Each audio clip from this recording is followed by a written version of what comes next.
बार फिर से पाकिस्तान ने भारत को दी है जंग की धमकी।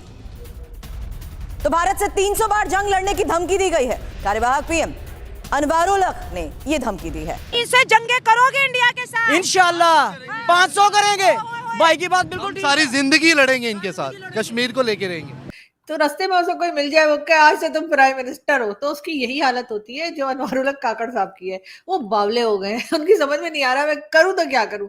और तो इंडिया की क्या औकात है? इंडिया हमारे सामने क्या है? अच्छा, हम एटमी ताकत है, खाली धमकी लगा दें, खाली धमकी कि हम भाई असला सीधा कर रहे हैं, शाम 5 बजे तक आपके पास टाइम है, आप इंडिया कश्मीर से अपनी फौज निकाल लें। यकीन आने इंडिया ना पाँव में आए तो बात कीजिएगा। इनको सिर्फ धमकी की बात है। हिस्ट्री के हिसाब से देखते, ये मेरे अल्फाज नहीं है, असगर खान साहब के, एयर मार्शल असगर खान साहब के यूट्यूब के ऊपर आज भी इंटरव्यू है कि सारी जंगें आपने शुरू की और सारी जंगें आपने हारी। अमेरिका, चीन, जितने भी कुफर हैं बेईमान हैं, इनकी औकात फौजियों के भला क्या है? ये पैम्पर टैंकों में पैम्पर बांध के बैठते हैं। खान वाला पाउडर तो नहीं ले लिया है, लेकिन खैर मुझे लग रहा है कि क्वांटिटी ज्यादा हो गई है, सिर्फ इसलिए कि नए नए हो सकते हैं, नए नए हो ना खान साहब की तरह, उन्हें पता नहीं है कि कितना ले। चलाना भी आता है, रॉकेट चलाना भी आता है, सब कुछ चलाना आता है। हम पहाड़ों इलाकों के रहने वाले हैं, अपर तीर का। जो हमको ऑर्डर देगा ना, इंशाल्लाह ये देखेगा फिर तमाशा। ये पूरा दुनिया तमाशा देगा इंडिया नाल की हो रहा है। पहले देखें पहले कि आप 60% लूज कर चुके हैं इस कंट्री का, जो एक मेजॉरिटी एरिया था, पॉपुलेशन थी।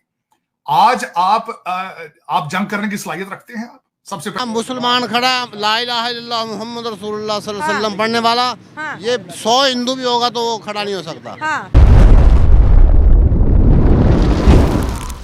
कभी कोई आम आदमी, आम सिटीजन की बात कर रही हूँ, वो वैसे ही रोड पे चला जा रहा हो, चलो गोलगप्पे खा लेता हूँ जाकर, तो रास्ते में उसको कोई मिल जाए वो क्या आज से तुम प्राइम मिनिस्टर हो, तो उसकी यही हालत होती है जो अनवरुल हक काकड़ साहब की है। वो बावले हो गए हैं, उनकी समझ में नहीं आ रहा मैं करूं तो क्या करूं। और भारत को यकीनन, या भारत की गवर्नमेंट को यकीनन कहना चाहिए कि काकड़ साहब हालांकि प्राइम मिनिस्टर तो बन ही गए ना, चाहे केयर टेकर ही हो, लेकिन प्राइम मिनिस्टर कहला रहे हैं। तो मेरा ख्याल है कि जो इंडियन गवर्नमेंट है उसको कहना चाहिए आ जाओ जी, बिस्मिल्लाह करो, पहली जंग स्टार्ट करो, बाकी की क्या कहना चाहिए 300 कंप्लीट हो जाएंगे। तो देखिए इस किस्म की बावली बातें कर रहे हैं। एक तरफ नवाज शरीफ साहब को लाया जा रहा है कि जी भारत के साथ टर्म्स ठीक करने, दूसरी तरफ भी ऐसी ऐसी स्टेटमेंट दे रहे हैं कि मुझे भी शक हो रहा है कि आपकी तरह के इन्होंने कहीं इमरान खान वाला पाउडर तो नहीं ले लिया है, लेकिन खैर मुझे लग रहा है कि क्वांटिटी ज्यादा हो गई है, सिर्फ इसलिए कि नए नए हो सकते हैं, नए नए हो ना खान साहब की तरह, उन्हें पता नहीं है कि कितना लेना है, ज्यादा ले गए, ज्यादा सुन गए। तो इनको यहाँ पे भी कोई सीरियसली नहीं लेता। मैं आपको एक बात बताऊं कि इन्हें पाकिस्तान में भी केयर टेकर प्राइम मिनिस्टर को कोई सीरियसली नहीं लेता। तो इसलिए आप लोग भी बिल्कुल भी परेशान ना हो, एकदम चिंता मत करें, इनकी बातों को बस सुने और दूसरे कान से निकाल दें, बल्कि एंजॉय किया करें। इस तरह के लोग हमारी गवर्नमेंट में रहने चाहिए और आपके अपोजिशन में रहने चाहिए। आप समझ रहे हैं मैं किसकी बात कर रही हूँ? तो फिर वो जैसे स्टेटमेंट्स आती है ना, तो वो फिर इंसान पूरा टाइम, आपको पता है, कोई ना कोई टेंशन लाइफ में लगी रहती है। इस किस्म की स्टेटमेंट सुन के बंदा थोड़ा हल्का फुल्का फील करता है, थोड़ा हंसी मजाक हो जाता है और अच्छा हो जाता है। यहाँ पर भी लोग हैरान है कि क्या बात कर रहे हैं, मतलब जो 4 जंगे लड़ी थी उसी में हार के बैठे हुए हैं और अब कान पकड़ेंगे, दोबारा नहीं करेंगे, और ये 300 जंगे कश्मीर के ऊपर लड़ेंगे। और जरा कश्मीरियों से पूछें तो वो इनको अच्छा जो है ना रास्ता बताएंगे। लेकिन बहरहाल बहुत ही नॉन सीरियस स्टेटमेंट है, बहुत ही मजाका खेज स्टेटमेंट है। और मेरा ख्याल है कि ये पता नहीं किसको खुश करना चाह रहे हैं, इसलिए कि इस वक्त तो जो हमारे स्टैब्लिशमेंट है, या मैं जैसे बोलती हूँ भाई लोग, वो भी ये सब कुछ नहीं चाह रहे। यानी एक तरफ तो वहां पर आप जानते हैं कि पाक अफगान बॉर्डर पे क्या हाल है, और दूसरी तरफ काकड़ साहब इस किस्म की बातें कर रहे हैं। ये तो खुद स्टैब्लिशमेंट के बंदे हैं, स्टैब्लिशमेंट को उनको समझाना चाहिए कि भैया क्या बोल रहे हो। अगर इतनी हिम्मत है तो जरा 1-2 जंगे वहां भी करके देख लें, अफगानिस्तान में भी। और यहाँ तो कोई चांस नहीं है, इनकी बातें बस सुनी जाइए, ये ऐसी बातें करते हैं।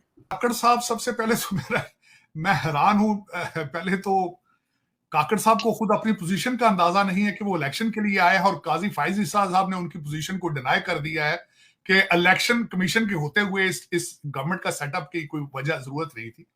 और दूसरा, काकड़ साहब को मैं पूछना चाहूंगा, हिस्ट्री के हिसाब से देखते, ये मेरे अल्फाज नहीं है, असगर खान साहब के, एयर मार्शल असगर खान साहब के यूट्यूब के ऊपर आज भी इंटरव्यू है कि सारी जंगें आपने शुरू की और सारी जंगें आपने हारी, सारी जंगें आपने हारी हैं।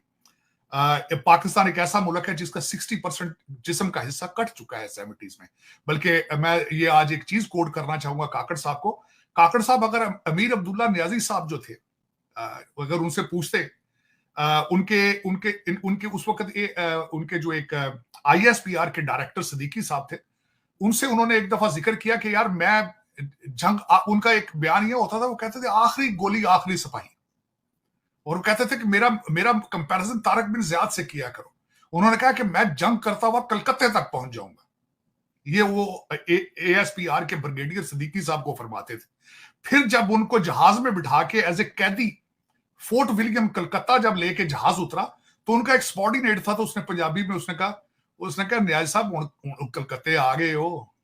तो उसने कहा मेरा मकसद ये है कि पहले देखें कि आप 60% लूज कर चुके हैं इस कंट्री का, जो एक मेजॉरिटी एरिया था, पॉपुलेशन थी। आज आप जंग करने की सलाहियत रखते हैं? आप सबसे पहले तो मैं ये पूछना चाहता हूं, आप सर्वाइव करने की सलाहियत रखते हैं? ये मैं पूछना चाहता हूं। और दूसरा, अगर आप अपना हुजम देखें, अपनी इकॉनमी देखें, अपना कद काट देखें, आप हालात देखें, रिप्यूट देखें, और दूसरा मैं उनसे काकड़ साहब से पूछना चाहूंगा कि इस वक्त जो कुछ गाजा में हो रहा है, कोई दुनिया की ताकत उनको इंटरफेयर कर रही है इस वक्त? अगर मैं एवरेज वहां पे 1000 से 1500 फलस्तीनी डेली बेस पे मारे जा रहे हैं, और दुनिया का रूटीन पे काम चल रहा है सारा। आई वाज शॉक्ड, नागासाकी में 13,000 टन फेंका था अमेरिका ने, 12,000 टन इस वक्त वो गाजा पर फेंक चुके हैं। को बोला है वहां पे? सर वो कह रहे हैं, सर काकड़ साहब ने कहा है कि हम गोलियां खुद बनाते हैं। हाँ, सर ये भी उन्होंने बोला बीच में कि हम खुद गोलियां बनाते हैं। पैरासीटामोल की गोलियां बनाते होंगे, दूसरी गोलियां तो वहां कहां से बनाते होंगे, किस चीज से बनाते होंगे भाई? लेकिन उसमें मैं ज्यादती है, मेरी ख्वाहिश है अगर काश ही पाकिस्तान का कोई केयर टेकर प्राइम मिनिस्टर या कोई प्राइम मिनिस्टर तालीम की बात करता, एक्सपोर्ट की बात करता, आर्टिफिशियल इंटेलिजेंस की बात करता, कोई बात करता कि चाइना से बिजनेस सारा दुनिया में जा रहा है निकल निकल के, कोई पाकिस्तान में भी आ जाए। 51% खवातीन जो घरों में बैठी हैं, जिनको बापर्दा करा के आपने हैंडीकैप कर दिया है, उनको एंगेज करने की कोशिश करता, को कौम को किसी ट्रैक पर लाने की कोशिश करता। मैं दुख के साथ ये कहूंगा आलिया, मेरी मादरे मिल्लत ऐसा एक मुल्क है जहां कर्जा मिलने पे जश्न मनाए जाते हैं, जहां अपनी प्रॉपर्टी बेचकर अपना पाकिस्तान बेचकर जश्न मनाए जाते हैं।